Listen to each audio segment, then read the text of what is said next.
Electric সুইচের video. নমস্কার সকল ভিউয়ার্স, একটি ম্যানুয়াল চেঞ্জার কিভাবে কানেকশন করতে হয় এই ভিডিওটার মাধ্যমে দেখানো হয়েছে। ভিডিওটা সম্পূর্ণ মনোযোগ সহকারে দেখলে এই ম্যানুয়াল চেঞ্জারটি কানেকশন করতে পারবে বন্ধুরা।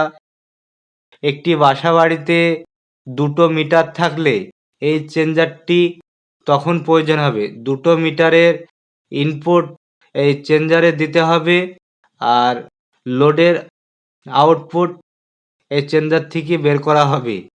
অথবা একটি ডিজেল ইঞ্জিন বা ডিজেল জেনারেটর যদি থাকে তাহলেও এই চেঞ্জারের মাধ্যমে বাড়িকে সাপ্লাই দেওয়া হবে।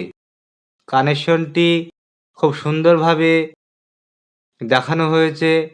কানেকশনটি খুবই মনোযোগ সহকারে দেখবে বন্ধুরা।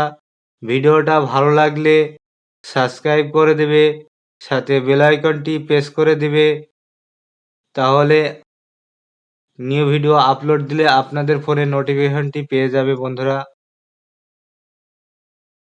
ম্যানুয়াল চেঞ্জারের নিচ সাইডে ইনপুট হয়, উপর সাইডেও ইনপুট হয়।